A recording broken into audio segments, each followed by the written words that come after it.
Hello everyone, स्वागत है आप सभी प्यारे दोस्तों का। उम्मीद आशा आप सभी लोग स्वस्थ मस्त और बिल्कुल जबरदस्त होंगे। सभी लोग आ जाइए। सभी को नमस्कार, राम राम, राधे राधे। कैसे हैं आप लोग? जल्दी से बता दो भाई। जितने प्यारे दोस्त हैं कमेंट जरा दिखा दो थोड़े से। मैं अच्छा हूँ। ठीक है। चलो चलो चलो चलो चलो, ठीक है। लॉग इन कर लो इसको यार दोबारा। अच्छा ठीक। चलिए, खुश रहिए भैया। आशीर्वाद आशीर्वाद आशीर्वाद। हम्म मस्त हैं। चलो बहुत बढ़िया। राम राम राम राम, जय श्री राम। क्या हाल चाल चल रहा है भाई? देखो, आज जो हमें पढ़ना होगा वो पढ़ना होगा रिजर्व बैंक ऑफ इंडिया। यानी हम पढ़ेंगे भारतीय रिजर्व बैंक के बारे में। किसके बारे में पढ़ेंगे? भारतीय रिजर्व बैंक के बारे में पढ़ने वाले हैं। ठीक है, आ जाओ। कल हम लोगों ने, आपको याद होगा, बैंकिंग या इंडियन बैंकिंग सिस्टम को पढ़ा था। इंडियन बैंकिंग सिस्टम को पढ़ा था। ठीक है, इसे कहते हैं भारतीय बैंकिंग प्रणाली। और भारतीय बैंकिंग प्रणाली में हमने कुछ बातें की थी आप लोगों से, अगर आपको याद हो। ठीक है, वो कौन कौन सी थी? थोड़े प्रश्न हो जाएं, है ना। सबसे पहला प्रश्न मेरा है मेरे प्यारे साथियों, आप सभी प्यारे दोस्तों से, कि भारत में कौन कौन से डेवलपमेंट बैंकों के बारे में हमने कल चर्चा की थी। विकास बैंक, डेवलपमेंट बैंक कौन कौन से हैं बताइए कमेंट बॉक्स में। दूसरा प्रश्न है मेरा कि अगर कोई भी व्यक्ति स्मॉल फाइनेंस बैंक को ओपन करना चाहता है, स्मॉल फाइनेंस बैंक खोलना चाहता है, तो उसे कितने कैपिटल की आवश्यकता होगी? कितनी पूंजी लगेगी उसको? ठीक है। तीसरा प्रश्न है मेरा, जो पेमेंट बैंक हैं उनको किस कमेटी के सुझाव पर स्थापित किया गया था या लाया गया? एसी चलाओ इसका 22 पे। जल्दी से बताओ भैया। राम राम राम राम, सभी को जय हिंद भैया। चलिए, सभी को नमस्ते है। देखो जरा, अगर आपको चीज याद हो, डेवलपमेंट बैंकों पे चर्चा हुई थी, जैसे नाबार्ड पर चर्चा की थी हम लोगों ने, नाबार्ड पर चर्चा की थी हम लोगों ने, सिडबी पर चर्चा की थी हम लोगों ने, नेशनल हाउसिंग बैंक पर चर्चा की थी। और ये ऐसे बैंक हैं जो जनता के साथ में बैंकिंग नहीं करते। ठीक है, ठीक दोस्त। हाँ, एग्जिम भी आप लिख सकते हैं, कोई बुराई नहीं है। एग्जिम भी आप लिख सकते हैं, export import bank. Small finance bank का अगर लाइसेंस चाहिए तो आरबीआई को 100 करोड़ रुपए देने होंगे लाइसेंस लेने के लिए। क्या लेने के लिए? लाइसेंस लेने के लिए। और अगर आपके पास 100 करोड़ मुद्राएं नहीं हैं तो फिर आपको लाइसेंस प्राप्त नहीं होगा, इस बात को याद रखिए। ठीक है साथियों। पेमेंट बैंक जो है, इनका लाइसेंस भी 100 करोड़ रुपए में ही प्राप्त होगा आपको, आरबीआई को ही देने होंगे लाइसेंस के लिए। ठीक है। और जो पेमेंट बैंक हैं, इसकी स्थापना की गई थी नचिकेत मोर समिति के सुझाव पर। किसके सुझाव पर की गई थी? नचिकेत मोर समिति के सुझाव पर की गई थी। ठीक है, इस बात को याद रखिए। डन सभी को? ठीक है, चलिए नेक्स्ट आ जाओ भाई। रिजर्व बैंक ऑफ इंडिया पर चर्चा होगी, भारतीय रिजर्व बैंक पर हम चर्चा करने वाले हैं। ठीक है, किस पर चर्चा करने वाले हैं? भारतीय रिजर्व बैंक पर हम चर्चा करने वाले हैं। ठीक है साथियों, चलिए बहुत बढ़िया। नेक्स्ट आ जाओ। देखो, कहो तो एक एक बात ऐसे करके बता दें। चलो ऐसे ही बता देते हैं, ध्यान से समझिएगा। रिजर्व बैंक ऑफ इंडिया यानी आरबीआई की जो स्थापना है, इसे जो इस्टेब्लिश्ड किया गया वो किया गया था 1 अप्रैल 1935 में। किसके सुझाव पर किया गया था, इसकी स्थापना की गई थी? तो इसके लिए सुझाव दिया गया था हिल्टन यंग कमीशन के द्वारा, हिल्टन यंग कमीशन के द्वारा। ठीक है, और ये जो हिल्टन यंग कमीशन है मेरे प्यारे दोस्त, मेरे प्यारे साथी, अगर मैं इसकी बात करूं तो याद रखिएगा आप सभी प्यारे बच्चे, हिल्टन यंग कमीशन जो है ये 1926 में बनाया गया था। ठीक है, और इसने 1934 में एक एक्ट बनाया था, जिस एक्ट को नाम दिया गया था आरबीआई एक्ट। और आपको पता भी होगा कि आरबीआई एक्ट कब आया था, 1934 में आया था। और इसी एक्ट में इसने कहा कि भारत में एक केंद्रीय बैंक की स्थापना की जाएगी। केंद्रीय बैंक मतलब सेंट्रल बैंक की स्थापना की जाएगी। आरबीआई क्या है भारत में? केंद्रीय बैंक के रूप में कार्य करता है। बोलो यस और नो, किसके रूप में काम करता है भैया? केंद्रीय बैंक के रूप में कार्य करता है। ठीक है, ये जो हिल्टन यंग कमीशन है, हिंदी में तो नहीं लिखना पड़ेगा इसका नाम, हिल्टन यंग कमीशन। ठीक है, इसके सुझाव पर इसी कमीशन को आगे चल के एक नाम दिया गया, वो नाम है रॉयल कमीशन। क्या है? Royal commission. तो हम इसे रॉयल कमीशन के नाम से भी जानते हैं। किस नाम से जानते हैं? रॉयल कमीशन के नाम से भी जानते हैं। ठीक है, ठीक है, तो इस बात को याद रखें जितने प्यारे दोस्त हैं। ठीक है, अब बात आती है, आगे बढ़ेंगे, कुछ और चीजों को समझेंगे कि जब आरबीआई की स्थापना हुई थी तो उस टाइम पे इसने कितनी पूंजी लगाई थी। पूंजी का मतलब है कैपिटल कितना था इसका। इसका उस टाइम पे कैपिटल हुआ करता था 5 करोड़ रुपए। कितने करोड़ रुपए? 5 करोड़ रुपए। और ये प्राइवेट था। सबसे बड़ी बात, जब आरबीआई स्थापित हुआ था तो कैसा था? प्राइवेट था। इस बात को जरूर याद रखिएगा, आरबीआई सरकारी नहीं था। आरबीआई कैसा था 1935 में? प्राइवेट था, याद रखना। ठीक है, कैसा था दोस्त? प्राइवेट। प्राइवेट बैंक हुआ करता था। ठीक, इसका अब प्राइवेट है तो ऑब्वियस सी बात है इसके शेयर होंगे। इसके एक शेयर की वैल्यू उस टाइम पे 100 रुपए हुआ करती थी और कुल 5 लाख शेयर थे। कुल 5 लाख शेयर्स थे इसके। शेयर तो जानते ही होंगे, बोलो। ठीक है, कितने शेयर्स थे? कुल 5 लाख शेयर्स हुआ करते थे। ठीक है, 500 करोड़ नहीं भैया, 5 करोड़। ठीक है, हाँ, क्लियर हो गई बात? जल्दी से बताओ, इतना बात क्लियर हो गया तो आगे बढ़ते हैं। ठीक है, अभी का डेटा नहीं बताया जा सकता क्योंकि आरबीआई अब ये डेटा रिलीज नहीं करता, क्योंकि आरबीआई अब प्राइवेट नहीं है, ये सरकारी हो गया है। अब कैसा है? ये गवर्नमेंट का है, फुल्ली गवर्नमेंट का है।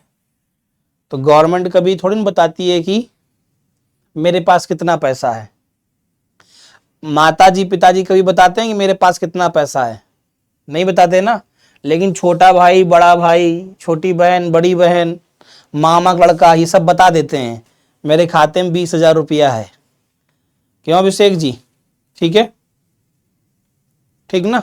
हाँ, शेयर का मतलब मत समझिए। अब देखो, एक लड़की कह रही है शेयर का मतलब समझा दीजिए।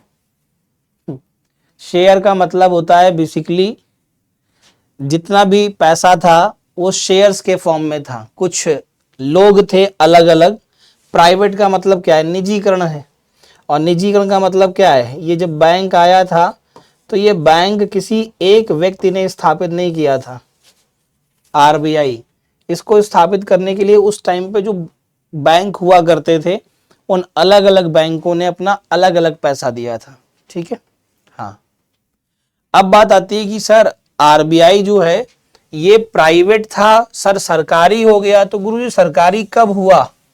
सरकारी कैसे होता है, आप जानते हैं सरकारी कैसे होता है? उसे कहते हैं राष्ट्रीयकरण। बोलो हाँ या ना। राष्ट्रीयकरण का मतलब क्या बताया था मैंने? नेशनलाइजेशन। और नेशनलाइजेशन का अर्थ क्या है कि कोई भी चीज निजीकरण में होगी तो वो कैसी हो जाएगी, सार्वजनिकरण में हो जाएगी या सरकार की हो जाएगी। यही बात हुई थी, बोलिए हाँ या ना। तो आरबीआई का जो राष्ट्रीयकरण है, आरबीआई का जो राष्ट्रीयकरण है या नेशनलाइजेशन है वो किया गया था 1 जनवरी 1949 को। 1 जनवरी 1949 को। तो ये सवाल बहुत बार आ चुका है कि आरबीआई जो है उसका राष्ट्रीयकरण कब हुआ। तो राष्ट्रीयकरण का अर्थ क्या है भैया? निजीकरण से किसमें पहुंच जाना, बोलो सार्वजनिकरण में। और सार्वजनिक का मतलब क्या है? Public sector. और पब्लिक सेक्टर का मतलब क्या है, बोलो सार्वजनिकरण में। पब्लिक सेक्टर का मतलब क्या है? सरकारी हो जाना। क्या हो जाना? सरकारी हो जाना। ठीक है, ठीक। तो क्या तारीख बताई गई? 1 जनवरी 1949 को यह कार्य किया गया था। इतना मसला सभी को क्लियर हो गया होगा, आशा है मेरी। बोलें जल्दी से, सभी को क्लियर है ना इतनी बात? बोलो भाई।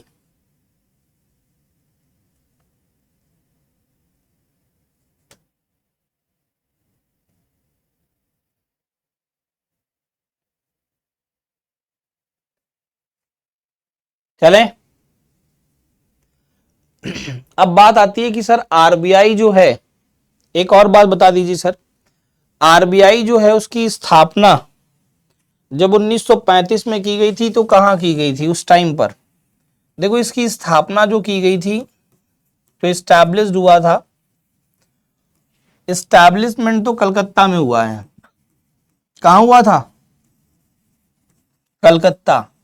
उस टाइम पे से कलकत्ता नहीं कहते थे, अंग्रेजी में कलकत्ता पढ़ते थे और हिंदी में कलकत्ता कहते थे। लेकिन कुछ ही समय बाद, 2 वर्ष लगे, 2 वर्ष के बाद 1937 में यह शिफ्ट हो गया, कलकत्ता से मुंबई पहुंच गया। तब से लेके इसका आज तक जो हेडक्वार्टर है, मुंबई कहो, बॉम्बे कहो, ठीक है, बंबई कहो, ये आपके ऊपर निर्भर है। ठीक है, कहां पहुंच गया? बंबई पहुंच गया। तो 1937 में ये बंबई पहुंच गया। क्लियर? अब एक बात आती है, वो क्या है कि गुरुजी हमको एक बात बता दीजिए कि आरबीआई प्राइवेट है। बिल्कुल सही बात है, प्राइवेट ही था। अब देखो प्राइवेट में क्या होता है, अधिक से अधिक काम कराया जाता है, ये सत्यता है। उसी तरीके से आरबीआई भी अधिक से अधिक काम किया। आपको पता है बर्मा, सभी लोग जानते हैं बर्मा, जो 1937 में भारत से अलग हो गया था, याद है कि नहीं? 1935 के एक्ट के तहत, जिसे आज के समय में अगर देखें तो हम म्यांमार कहते हैं। इसी को तो म्यांमार कहते हो, बोलो। 1937 में अलग हो गया था, लेकिन भारत से जरूर ये अलग हो गया, लेकिन आरबीआई ने इसके लिए 1937 से लेके 1947 तक कार्य किया है। कब तक काम किया मेरे दोस्त? 1947 तक कार्य किया है।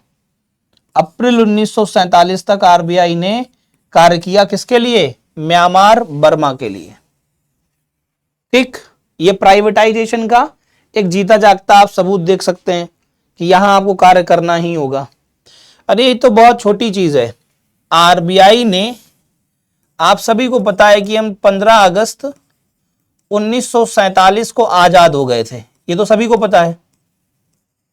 अब पाकिस्तान के पास में कोई बैंक नहीं था, कोई केंद्रीय बैंक नहीं था जो चीजों को सही तरीके से चला पाता।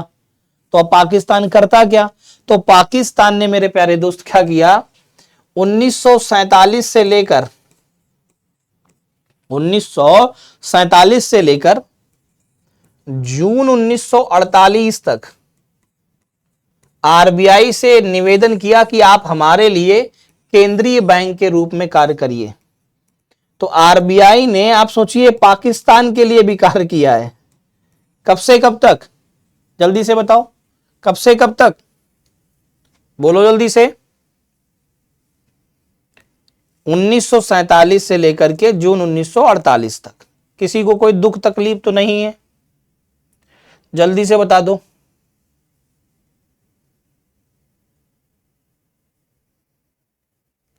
डन है सभी का?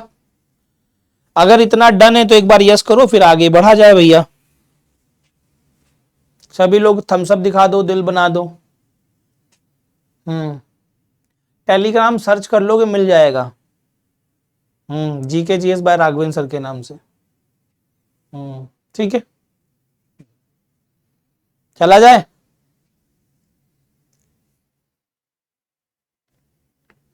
चलिए नेक्स्ट आ जाओ जल्दी से। ये जो बताया गया है वो सारी बातें यहां लिखी भी हुई हैं, आप देख सकते हैं, आप पढ़ सकते हैं। ठीक है, ये सिक्वेंसली लिखा भी हुआ है, हिंदी इंग्लिश दोनों भाषा में, तो किसी को कोई तकलीफ नहीं होगी। ठीक है, आज तुम लोग बड़े ढीले ढीले लग रहे हो, क्या चक्कर है? ये आपके सामने है जो आरबीआई ने बर्मा के लिए कार्य किया। ठीक है, और आगे देखोगे तो आपका पाकिस्तान भी दिया होगा, हाँ विभाजित हो गया था जब। ठीक है, उसके बाद जून 1948 तक पाकिस्तान के लिए भी केंद्रीय बैंक के रूप में कार्य किया। ठीक है, अब बात आती है, ये वो लोग हैं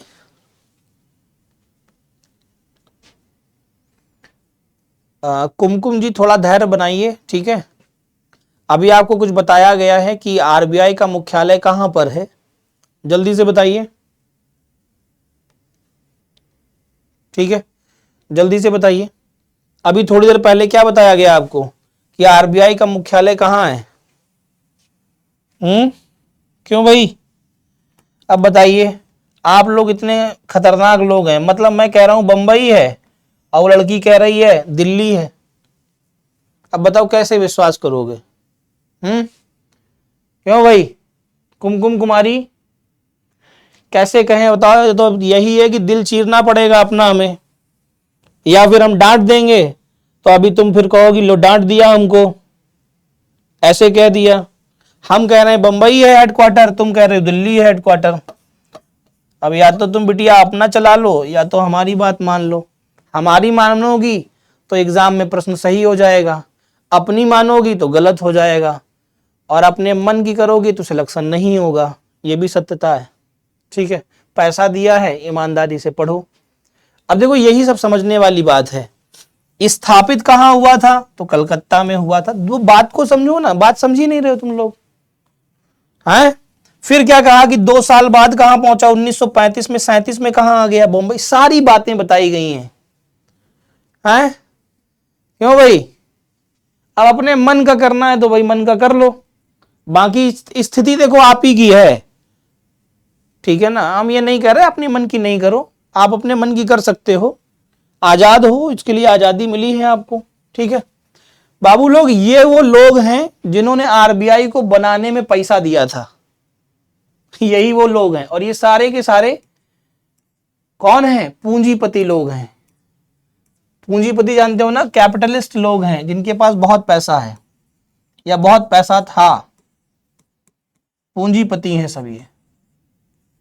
इन्हीं लोगों ने आरबीआई को बनाने में पैसा लगाया था, इन्हीं के शेयर्स थे आरबीआई में, इन्हीं की हिस्सेदारी थी। ठीक है, साझेदारी थी, याद रखिएगा। एक शेयर कितने का था आरबीआई का? 100 रुपए का, साफ साफ लिखा है, मूल शेयर पूंजी को 100 प्रत्येक पूर्ण भुगतान वाले शेयर में विभाजित किया गया था, जो शुरू में पूरी तरह से निजी शेयर धारकों के स्वामित्व में था। निजी का मतलब क्या है? प्राइवेट। ठीक है, इस बात को याद रखिएगा। तो हमने ये बात भी आपको बता दी कि टोटल शेयर्स जो थे उनकी संख्या कितनी थी? 5 लाख थी। ठीक है, और उन शेयर्स को इन लोगों में डिवाइड किया गया जिसने जैसी पूंजी दी थी। 100 रुपए का एक शेयर था। एक शेयर की वैल्यू कितनी थी? 100 रुपए, और टोटल शेयर कितने थे? 5 लाख। ठीक है, नेक्स्ट आ जाओ। आरबीआई का राष्ट्रीयकरण कब हुआ? 1 जनवरी 1949 को। यह भी बता दिया है आपको, नेशनलाइजेशन। अब देखो क्या लिखा है, इसका पूर्ण स्वामित्व भारत सरकार के पास है। जब राष्ट्रीयकरण हो गया तब ये निजीकरण से कैसी हो गई? सरकार की हो गई। ठीक है, याद रखिएगा। ठीक,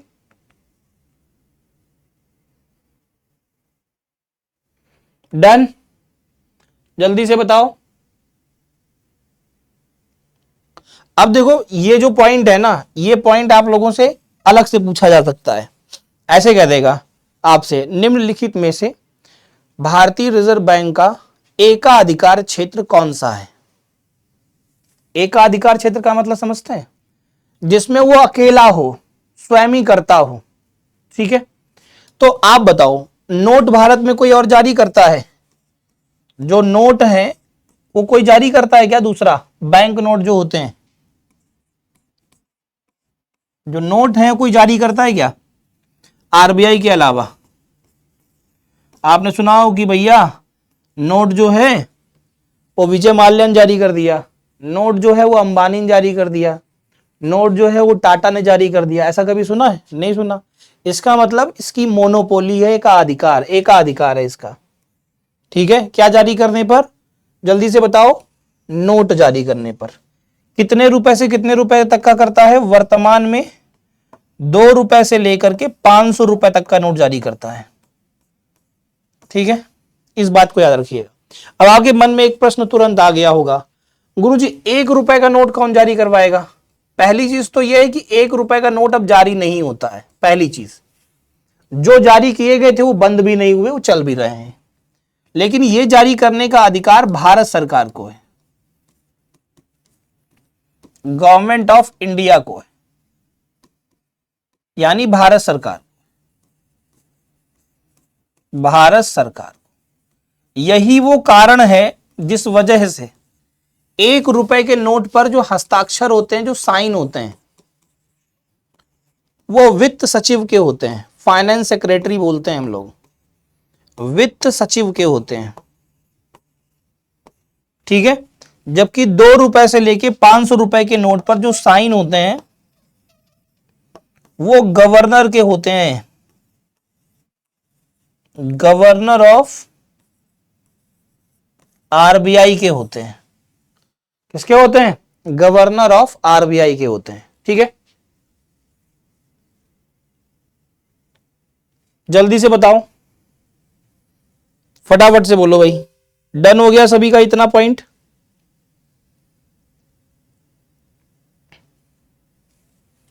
डन ना?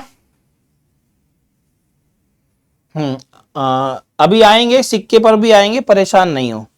सिक्का चाहे 1 रुपए का हो, 2 रुपए का हो, 10 रुपए का हो, 5 रुपए का हो या 20 रुपए का हो, सारे के सारे सिक्के जो हैं वो भारत सरकार ही जारी करती है। ठीक है, हाँ, सिक्कों पर भी आएंगे, परेशान नहीं हो। इतनी बात क्लियर हो गई ना? 2000 रुपए का नोट बंद हो गया भैया, तुम्हें जानकारी नहीं है क्या? 2000 रुपए का नोट बंद हो गया तो अब बात खत्म हो गई उसकी। ठीक है, जल्दी से बताओ। ठीक है, हाँ। अब देखो मेरी बात ध्यान से सुनना। भारत में आरबीआई के कुल 32 ऑफिसेज हैं, और इन 32 ऑफिसेज में एक तो हेडक्वार्टर हो गया जिसे मुख्यालय कहते हैं,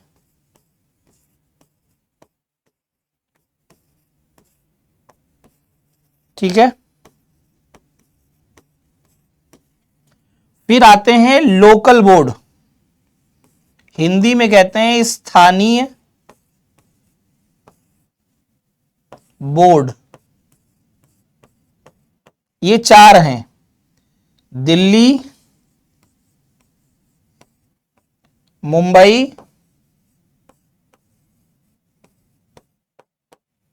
कोलकाता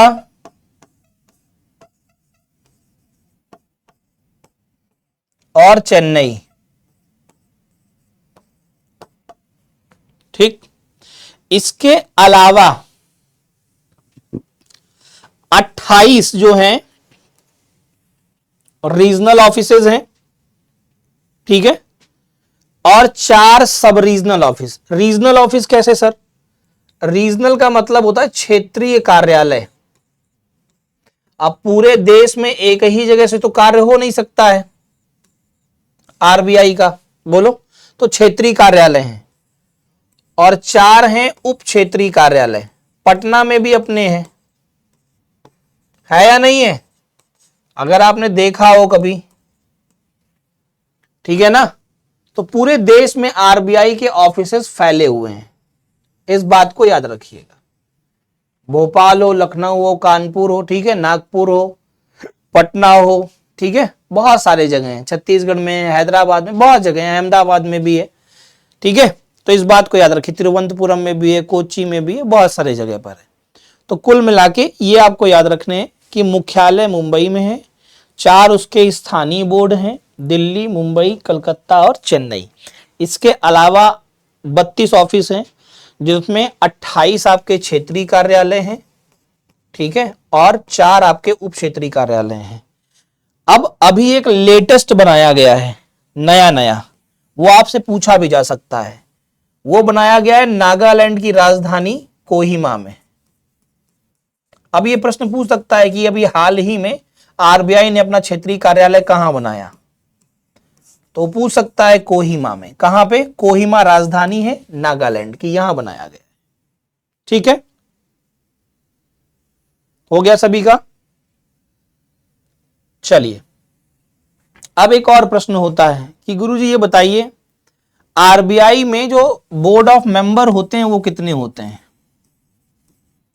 बोर्ड ऑफ मेंबर, हर एक जगह पर एक बोर्ड बनाया जाता है कि मेंबर्स कितने होंगे, क्या होंगे। यूनिवर्सिटीज में भी एक बोर्ड ऑफ मेंबर होता है। जैसे आप लोग कई बार सुनते हैं यूपीएससी का इंटरव्यू होगा तो उसमें एक पैनल बैठेगा, तो वो बोर्ड ऑफ मेंबर्स होते हैं। ठीक है,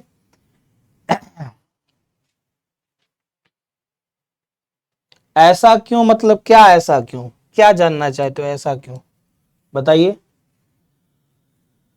भाई। दिल्ली में आरबीआई का एक ऑफिस खोल दो, एक कलकत्ता में खोल दो, एक बंबई में खोल दो, तो क्या पूरे देश को नियंत्रित कर पाएगा?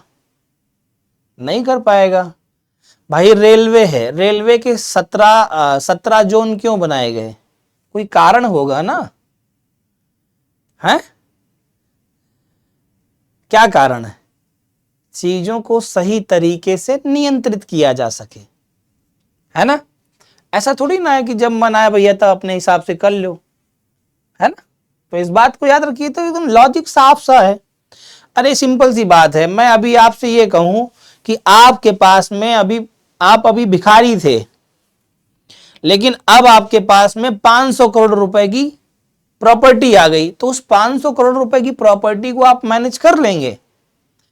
अब उस 500 करोड़ की प्रॉपर्टी में कम से कम हो सकता है आपके पास 20 बसें हो, बसें चल रही हो आपकी वोल्वो, हो सकता है कि 50 ट्रक हो आपके पास, हाँ या ना, वो चल रहे हो, ट्रांसपोर्ट हो, पूरा ट्रांसपोर्ट एजेंसी हो सकता है आपके 4-5 स्कूल हो। तो आप अकेले मैनेज कर लेंगे? ये पॉसिबल है? नहीं है। तो उसके लिए आपको क्या करना पड़ेगा? ऑफिस बनाने होंगे, अपने अलग अलग स्थान पर बनाने होंगे, हाँ या ना। उसमें फिर कर्मचारी रखने होंगे, तभी तो मैनेज हो पाएगा। कि ऐसे ही मैनेज हो जाएगा, आंख बंद करी 500 करोड़ रुपया आ गया और आंख बंद करी सब मैनेज हो गया? भैया ऐसे नहीं होता है। ये कोई है माइकल, कौन भैया? माइकल जैक्सन हो तुम? कहां से आए हो? हैं ऐसे घटिया घटिया सवाल पूछ रहे हो? नाम तुम्हारा माइकल जैक्सन, काम तुम्हारा एकदम डब्बा है। देखो यहां पर भी माइकल पात्रा होंगे कि चले गए? चले गए भैया। हाँ है, नहीं है, ये रहे डॉक्टर माइकल डी पात्रा, ये डिप्टी गवर्नर है आरबीआई के। देखो तो आरबीआई में एक गवर्नर होता है, सबसे पहले समझ लो। एक क्या होता है? गवर्नर, जो अभी कौन है? शक्तिकांत दास हैं। 4 डिप्टी गवर्नर होते हैं, याद रखिएगा। 4 उप गवर्नर होते हैं। कौन कौन है? आपके सामने नाम है, Michael D Patra, M Rajeshwar Rao, T Ravishankar और श्री स्वामीनाथन जे। ये 4 लोग उप गवर्नर हैं, ठीक है। और शक्तिकांत दास गवर्नर हैं। अच्छा गुरुजी और कितने थे? तो 5 ही हुए। बोर्ड ऑफ मेंबर में कितने होते हैं? 4 ये रहे जो कि लोकल बोर्ड से आए। लोकल बोर्ड कितने बताए थे अभी हमने थोड़ी देर पहले? 4 लोकल बोर्ड बताए थे। हर एक बोर्ड से एक एक मेंबर आता है, ठीक है। 2 मेंबर आएंगे फाइनेंस मिनिस्ट्री से, एफएम का मतलब क्या है? वित्त मंत्रालय से। और 10 मेंबर आएंगे भारत सरकार से। काउंट करो, 10 2 12 और 4 16, 16 और 5 21। तो बोर्ड ऑफ मेंबर में कितने लोग होंगे? जल्दी से बताओ फटाक से। बोर्ड ऑफ मेंबर में कितने लोग होंगे? तो आप कहोगे 21। किसी को कोई दुख तकलीफ समस्या? जल्दी बोलो फटाक से, फिर चूंकि आगे भी बढ़ना है, बैठे नहीं रहना है ना। डन सभी को? नहीं नहीं, ये आईएएस वाईएएस नहीं होते हैं, ये सब इकोनॉमिस्ट हैं। यहां पर भी जो लोग हैं वो इकोनॉमिस्ट हैं, अर्थव्यवस्था से जुड़े, आईएएस नहीं होते हैं। हाँ, सब इकोनॉमिक्स से होते हैं, अर्थशास्त्री टाइप लोग, ठीक है। अब एक और प्रश्न बनता है कि गुरुजी आरबीआई का पहला गवर्नर कौन था? हमें नहीं बताया आप। आरबीआई का पहला गवर्नर नाम है ओसबोर्न स्मिथ।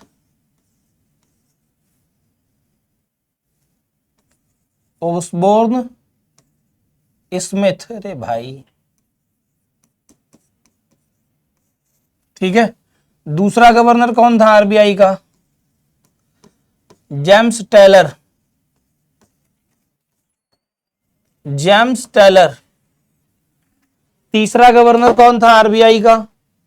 जो तीसरा गवर्नर था आरबीआई का वो पहला भारतीय था। याद रखिएगा क्या मैंने बोला, जो आरबीआई का तीसरा गवर्नर था वो भारतीय पहला था, सीडी देशमुख।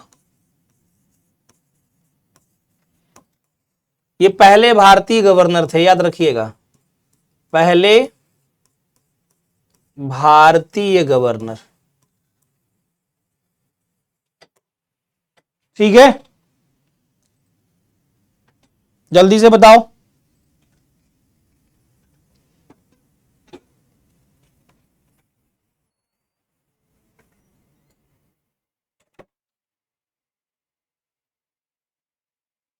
ठीक है, नेक्स्ट आ जाओ।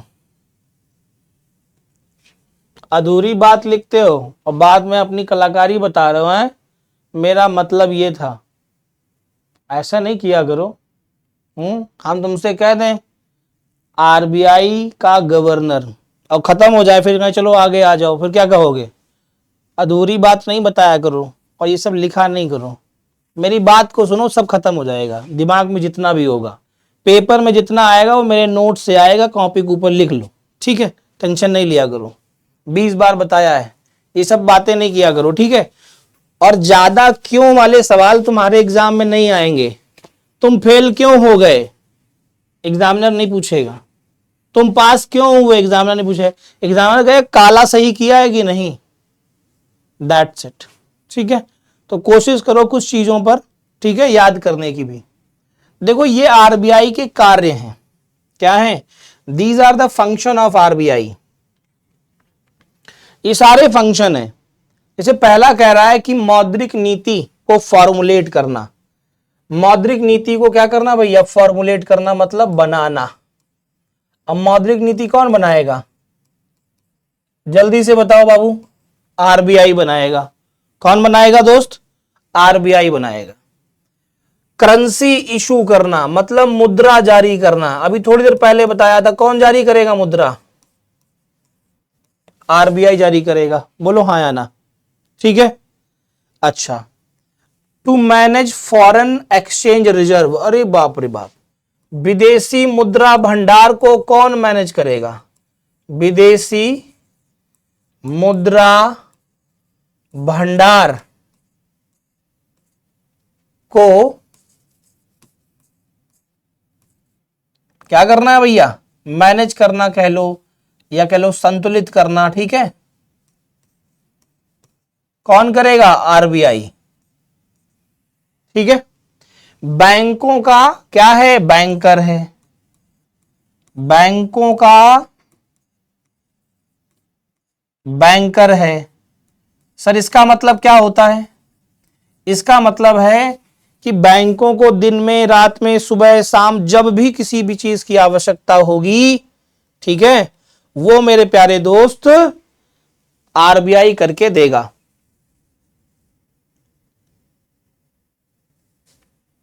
ठीक है, याद रखिएगा।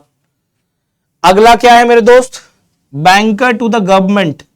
इसका मतलब होता है सरकार का बैंकर। सरकार का बैंकर। ठीक है, याद रहेगा। सर कुछ चीजें जानकारी के लिए भी पढ़ा जाता है, ना कि सिर्फ एग्जाम के पॉइंट ऑफ व्यू से। सुनो, तबीयत नहीं सही है क्या तुम्हारी? है? तुम यहां जानकारी के लिए पढ़ने आए हो कि पेपर पास करने आए हो? पेपर पास नहीं होगा, बाद में तुम ही गरियाओगे। खुला कह रहा हूं मैं, सिलेबस पूरा नहीं होगा, तुम ही गरियाओगे, दूसरा नहीं बोलेगा। यूट्यूब में नीचे आकर के चुप्पे से लिख दोगे, गुरुजी हमारा सिलेबस नहीं करवाए आप सिर्फ जानकारी प्रदान कर रहे थे। गुरुजी भैया जानकारी नहीं लेनी है। ठीक है, जल्दी से बताओ। हम सिर्फ पेपर पास करवाते हैं, जानकारी के लिए आप टेलीग्राम ज्वाइन करिए हमारा, खूब जानकारी लीजिए। सुबेरे संध्या उसमें खूब मॉक टेस्ट होता है, 100 क्वेश्चन डेली होता है उसमें। समझ गए कि नहीं समझ गए? जानकारी वहां मिलेगी, यहां हम सिर्फ पेपर पास करवाने के लिए तुम्हें लाए हैं। समझ गए कि नहीं? आदमी पेपर पास करने आता है, ये जानकारी के लिए आया है। देखो कितना पगला आदमी है। कहा रे? पेपर नहीं पास करोगे, तुम जानकारी लेने आए हो। पहले ये बताओ तुम लड़का हो कि लड़की? फटाफट से कोशिश करो हमसे जो बहुत ज्यादा दूरी बनाओ, क्योंकि हम जितने तुम्हें सीधे लगते हैं उतने हैं नहीं। ठीक है। अंतिम ऋणदाता,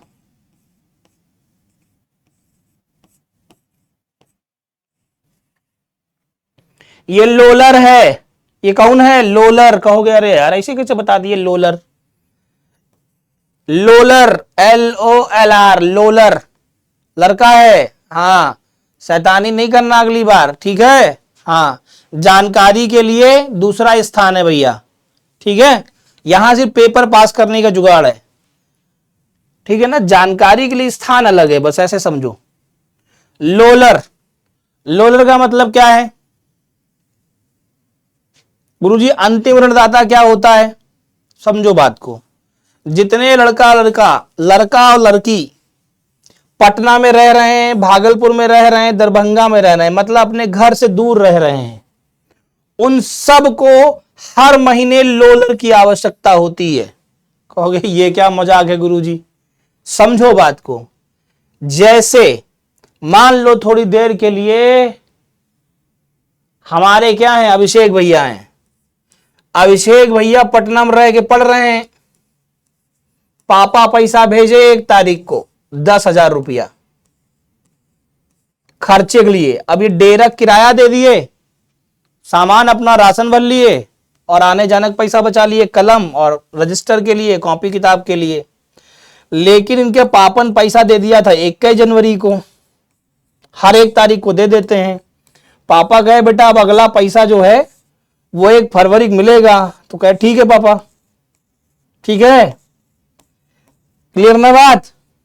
लेकिन क्या ये पैसा खत्म हो गया 26 जनवरी को ही। अब भैया अभिषेक क्या करेंगे बताओ? अभिषेक 5 दिन कैसे चलोगे?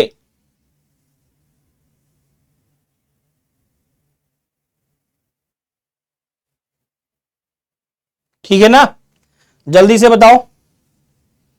अब अभिषेक क्या करेंगे 5 दिन? अब ये ना कह देना डमरू बजाएंगे भैया। अब ये अपने दोस्त के पास जाएंगे। ये पहुंचे किसके पास? ये पहुंच गए शौर्या के पास में। ये नाम है इनका उगम शौर्या, उगम शौर्या। इनके पास पहुंचे गए, सुनो भैया हमको यार थोड़ा उधार दे दो। ये बोले यार हमारे पैसा कल खत्म हुए हैं। मतलब ये भी ठंडन गोपाल निकल गए, कोई बात नहीं। थोड़ी देर बाद ये पहुंचे किसके पास? किरण के पास। किसके पास? किरण के पास। इनकी दोस्त है, महिला मित्र है। कहे थोड़ा पैसा दे दो। कहे हमारे 3 दिन पहले खत्म हो गए थे। कहा अब क्या करें यार। ये पहुंचे, एक इनका मित्र है जिसका नाम है राम। क्या नाम है? राम। कहा यार रामू के पास तो पैसा मिल ही जाना है। कहे अब क्या करें? पहुंचे, कहे भैया पैसा दे दो कुछ। कहे यार ये बताओ पहले वापस कब करोगे, पिछला वाला तो बाकी है। कहा यार इस बार जैसे आएगा वैसे दे देंगे। कहा कितना चाहिए? कहा यार 500 रुपया दे दो। इनको 500 रुपया दे दिया। किसने? राम ने। तो राम क्या हुआ अभी अभिषेक के लिए? जल्दी बताओ। LOLR, लोलर, मतलब अंतिम ऋणदाता। कौन हुआ? अंतिम ऋणदाता। बात समझ गए कि नहीं समझ गए? इसी तरीके से RBI हर एक बैंक के लिए और भारत सरकार के लिए क्या है?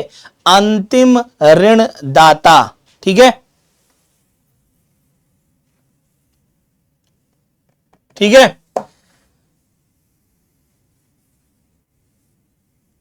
चला भैया जाए, डन। तो लोलर समझ में आया कि नहीं आया कि लोलर क्या होता है? समझ गए ना? तो अगली बार से अपने दोस्त को लोलर बोलना तुम, कि तुम मेरे लोलर हो। कहे क्या बात कर रहा है, लोलर अंतिम ऋणदाता हो। ये क्या करता है? आरबीआई, ये बात सभी को बताई है मैंने कि आरबीआई जो है वो भारतीय बैंकिंग प्रणाली को क्या करता है? रेगुलेट करता है, यानी चलाने का काम करता है। आरबीआई क्या करता है? भारतीय बैंकिंग प्रणाली को रेगुलेट करने का मतलब क्या है? चलाना, संचालन करना, वॉट एवर यू राइट। ठीक है। परफॉर्म द डेवलपमेंट फंक्शन, विकास कार्य करता है। सर विकास कार्य क्या है? अच्छा आप एक बात बताओ, पहले कभी आपके पास में, पहले कभी आपने कभी सोचा था 20 साल पहले कि यूपीआई करोगे? नहीं करोगे, सोचा नहीं होगा कि जाएंगे 20 रुपया, 2 रुपया, 5 रुपया यूपीआई कर देंगे, नहीं ना? ठीक है, लेकिन यूपीआई हो रहा है।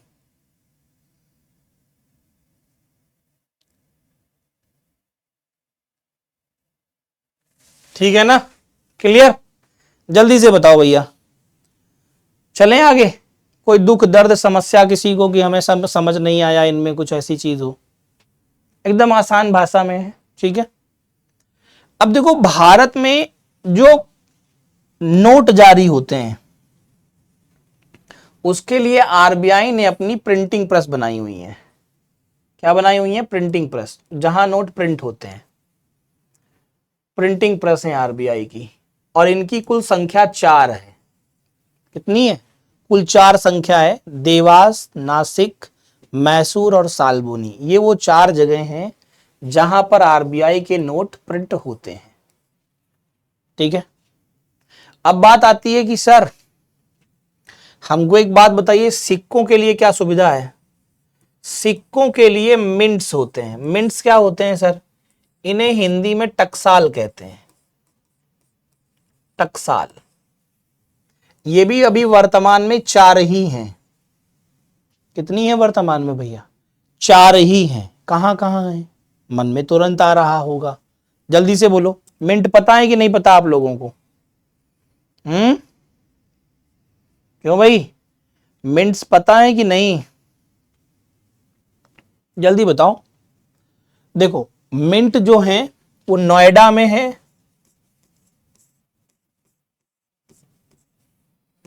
कलकत्ता में है, बंबई में है और हैदराबाद में है। ये 4 जगह मिंट है। कितने जगह हैं? 4 जगह मिंट है जहां सिक्कों को ढाला जाता है। सिक्कों को ढाला जाता है।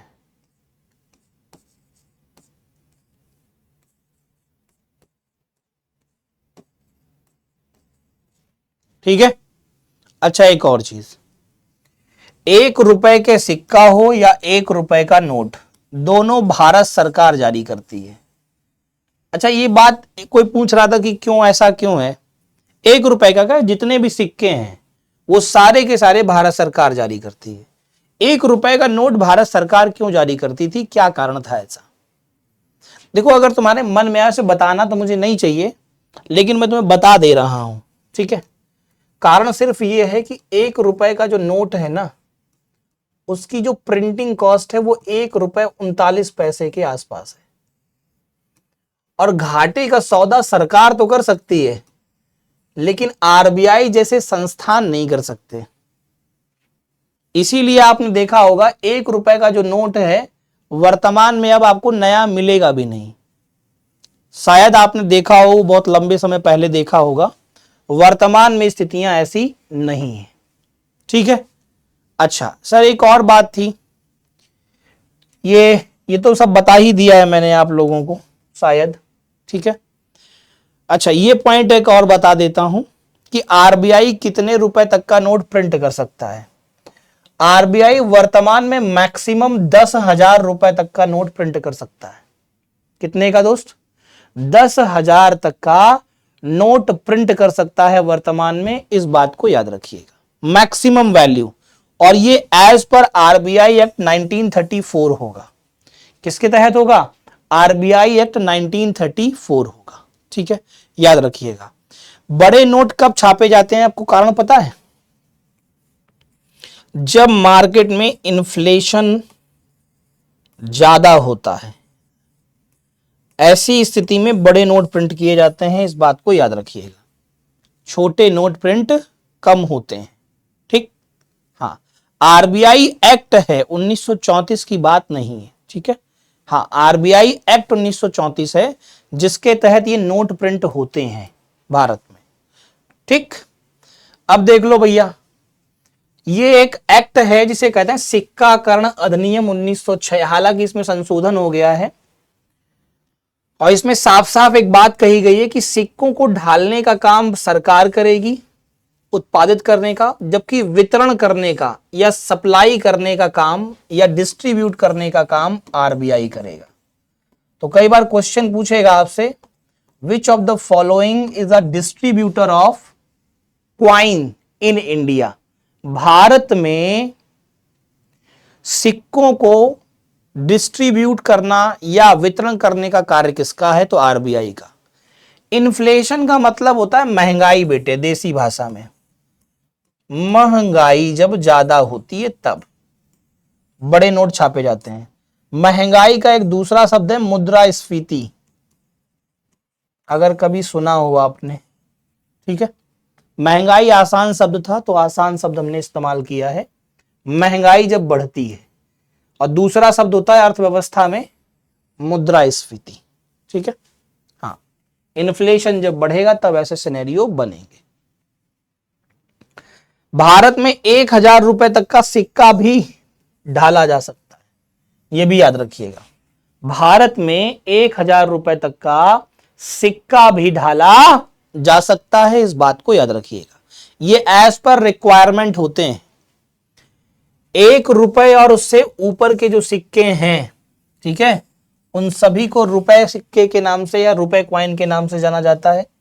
वर्तमान में 50 पैसा, 1 रुपया, 2 रुपया, 5 रुपया, 10 रुपए और अब तो 20 रुपए का भी सिक्का आपको देखने को बाजार में मिलता है। लेकिन अब आपका प्रश्न आने वाला है, सर 50 पैसा तो बंद हो गया है ना? सुन लीजिए, 50 पैसा आरबीआई ने नहीं बंद किया, ये हमने और आपने मिलके बंद कर दिया है। ये अब मार्केट में चलन से बाहर हो गया। हां, सरकार ने 50 पैसे के नए सिक्के मिंट भी नहीं किए, जो पुराने थे वही रह गए थे, तो वो ले करके वापस करने थे, लेकिन वो वापस जितने हुए नहीं हुए, वो नहीं भी हुए। तो 50 पैसे का सिक्का आज भी ऑन पेपर बंद नहीं हुआ है, लेकिन अब कोई लेता नहीं है। अब तो कई जगह 1 रुपए का सिक्का नहीं लेते हैं। मैं कई जगह गया हूं तो मैं देखा 1 रुपए का सिक्का नहीं लेते। उन्होंने जो वस्तुओं के दाम निर्धारित किए हैं वो भी उसी सीक्वेंस में कर दिए हैं, मल्टीपल ऑफ 2 में। तो हो सकता है आने वाले समय में आपको 1 रुपए का सिक्का भी देखने को ना मिले। ठीक है, और 50 पैसे का जो सिक्का है या क्वाइन है, उसी को हम लोग स्मॉल क्वाइन कहते हैं। क्वेश्चन आपसे कह सकता है एग्जाम में, निम्नलिखित में से स्मॉल क्वाइन कौन सा है? तो ऑप्शन देगा 50 पैसा, 1 रुपया, 2 रुपया, 5 रुपया। तो आंसर आपका 50 पैसा होगा, ना कि 1 रुपया। ठीक है, क्लियर हो गई वो बात? तो एक बार सभी लोग थम्स अप दिखाइए, दिल बना के बताइए। ठीक है, फिर आगे बढ़ते हैं। कोई ऐसी चीज जो आप ना कर पाए, ना समझ में आया हो? नहीं, 75 रुपए का सिक्का जो है ना, देखो समझो बात को, आप अब यही नहीं समझते हो, आप अधूरी जानकारी रखते हो, यही सबसे बड़ा कारण है। और कहते नहीं, अल्प ज्ञान भयंकर होता है। जैसे 60 रुपए का सिक्का, जैसे 90 रुपए का सिक्का, जैसे 100 रुपए का सिक्का, जैसे 75 रुपए का सिक्का, ये सब सिक्के चलन में नहीं हैं। ये सब सिक्के ओकेजनली आते हैं। ओकेजनली कैसे आते हैं? किसी की जयंती हुई तो उनकी जयंती पे जारी कर दिया, इतने वर्ष पूर्ण होने पर ये सिक्का। तो ये मेमोरी के लिए जारी किए जाते हैं, याद के लिए जारी किए जाते हैं। ये सिक्के चलन में नहीं है। आप लोग इतने सारे लोग बैठे हो क्लास में, anyone receive from the 75 rupees coin, 60 rupees coin, 100 rupees coin, or even though 360 rupees coin? ठीक है, किसी को नहीं मिला होगा। मिला है कभी? नहीं मिला। ये चलन में नहीं है बेटे। ठीक है, ये तो महापुरुषों की जयंती पर ओकेजनली, है ना, उनको सम्मान प्रदान करने के लिए सिर्फ जारी किया जाता है। तो वो मार्केट में थोड़ी ना है। ठीक है, याद रहेगा? जल्दी से बताओ। नहीं, यूज के लिए भी नहीं दिया जाता, वो तो एक वो दिया जाता है सिर्फ ओकेजनली का मतलब समझ रहे हैं ना, सम्मान के लिए दिया गया है भैया। ठीक है, क्लियर हो गई बात? जल्दी से बताओ। आप लोग ये न्यूज़पेपर में पढ़ते होंगे इतने रुपया का सिक्का जारी हुआ, लेकिन आप पूरी बात नहीं पढ़ते। ये सबसे बड़ी कष्टदायक बात है, और हम चाहते हैं कि आप लोग पूरी बात पढ़ें। देखो, अल्प ज्ञान खराब होता है, ये बात ध्यान रखो बाबू लोग। ठीक है, डन हो गया ना सभी को? कोई ऐसा बच्चा जिसको दुख दर्द कष्ट हो, पेट में दर्द हो, किडनी में दर्द हो, कि गुरुजी हमारा दर्द आज बहुत ज्यादा हुआ, आपने हमको मार दिया, डांट दिया, आपने हमको बताया नहीं? जल्दी बताओ फटाक से, फिर अंतिम समय चल रहे हैं।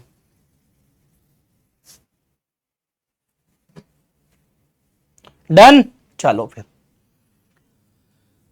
देखो, अभी हम थोड़ी देर पहले बातें कर रहे थे, चर्चा कर रहे थे। जैसे मैं ये कहूं कि अभी मान लो आप लोगों की नौकरी नहीं लगी है, तो अभी आप पैसा नहीं कमा रहे हो। अब पैसा नहीं कमा रहे हो, क्लास तो नहीं किसी की यहां, ठीक है, पैसा नहीं कमा रहे हो तो हो सकता है भैया कि आपके घर में नौकर चाकर ना हो, ठीक है, लेकिन आगे चल करके आप पैसा कमाओगे, पैसा कमाओगे। अब एक तो साधारण सी बात है, ब्याह हो जाएगा, पत्नी आएगी, नहीं 25 पैसा बंद हो गया है, 25 पैसा नहीं चलता, हाँ वो बंद हो गया है, 25 पैसा बंद हो गया है। अच्छा, तो जब ब्याह करोगे, पत्नी आएगी, मान लो नौकर भी चाकर रखोगे, तो काम वाली बाई कब रखोगे? जब तुम्हारे खुद के पास पैसा होगा, ढेर सारा काम होगा, पत्नी भी नौकरी करने जा रही है, तुम भी नौकरी करने जा रहे हो, तो कैसे काम चलेगा? लड़का बच्चा कौन पालेगा?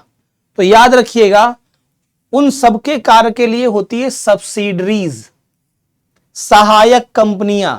अब आरबीआई तो इतना बड़ा है ना, आप सोचो ना, आरबीआई बैंकों को ऋण देता है, इसका मतलब उसके पास पैसा बहुत होगा। सरकारों को ऋण देता है, इसका मतलब पैसा बहुत होगा, थोड़ा बहुत तो होगा नहीं। तो वो कई सारे काम अपने सहायक कंपनी से कराता है। तो ये 4 उसकी सहायक कंपनियां हैं, जिनके फुल फॉर्म आपके सामने हैं और नाम आपके सामने हैं। तो आपको इन कंपनियों के नाम याद रखने हैं, फुल फॉर्म आपको कहो तो मैं पढ़ के सुना दूं, बाकी ऑलरेडी लिखे हुए हैं, ठीक है। Deposit insurance credit guarantee corporation of India, भारतीय रिजर्व बैंक नोट मुद्रण private limited, reserve bank information technology private limited, Indian financial technology and allied services, ठीक है। जल्दी से बताओ, बोलो जल्दी से, डन है सभी को? ठीक, चलो, तो आज के लिए इतनी ही सुविधा है। इस क्वेश्चन को होमवर्क में करोगे आप, बस मैं छोड़ दे रहा हूं भैया, छोड़ दे रहा हूं, इस क्वेश्चन को भी होमवर्क में करोगे आप, ठीक है। और आपका आरबीआई कंप्लीट हो गया है। सभी से कल सहायक कंपनियां पूछी जाएंगी, ठीक है, सभी से कल सहायक कंपनियां पूछी जाएंगी, ठीक है बाबू लोग, डन ना? जल्दी से बताओ, ठीक है, चलो फिर, ठीक है ना? हाँ चलो ठीक है, राम राम सभी को, ठीक है। और थोड़ा भैया पढ़ो वढ़ो, मेहनत करो तुम लोग यार, ठीक है ना? हाँ, टेंशन नहीं लो। और देखो, पहले सिलेक्शन पाना है, ठीक है बाबू लोग, पहले सिलेक्शन पाना है। हम इधर उधर की बातें जानकारी वाली कभी भी कर सकते हैं। मैं लाइव आता हूं टेलीग्राम पर बहुत बार, वहां पर भी हम ऐसी बातें करते रहते हैं, ठीक है। तो आप लोग वहां पर भी जुड़ते रहो। हमने कई बार पीपीटी लगाई भी है कि टेलीग्राम वाली कि आप जुड़ जाओ। बाकी अभी यूट्यूब पर शाम को 4 बजे मेरी क्लास है, लेट मी फिनिश फर्स्ट, 4 बजे मेरी क्लास है, आ जाना टेलीग्राम, वहां से ज्वाइन कर लेना, ठीक है। चलो, थैंक यू, डन।